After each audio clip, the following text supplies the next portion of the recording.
Bonjour.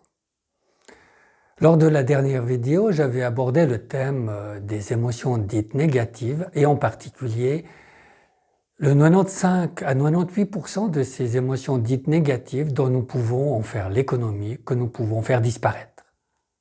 Aujourd'hui, je vais donc parler de ces 2 à 5% d'émotions dites négatives qui sont parfaitement normales et naturelles.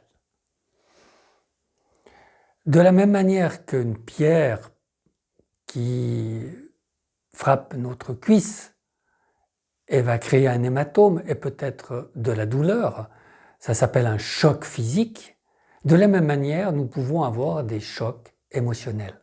Par exemple, votre fils est tué dans un accident de voiture, vous pouvez bien imaginer que cela va créer un choc émotionnel qui va s'exprimer peut-être par des pleurs ou une immense tristesse, un grand désarroi.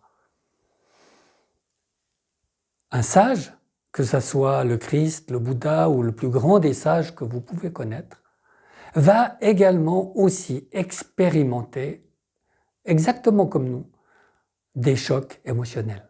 Si son fils est tué dans un accident de voiture, lui aussi va ressentir un choc émotionnel, donc de la tristesse ou un grand désarroi. Il n'y a aucune différence entre la réaction du sage et nous-mêmes. Du moins dans un premier temps. Dans un second temps, il y a de fortes chances que nous-mêmes allons entretenir cette douleur, cette souffrance terrible. Et nous allons en devenir peut-être éventuellement une victime. Et ça va se perpétuer dans les temps qui viennent, qui suivent.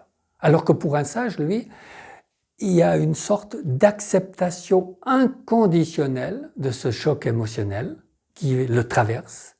Et de cette manière-là, il peut le laisser aller et celui-ci va disparaître rapidement pour faire place à autre chose.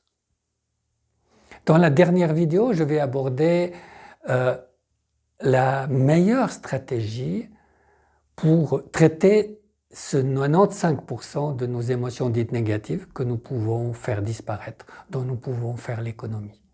Comment convertir le non en oui. À bientôt.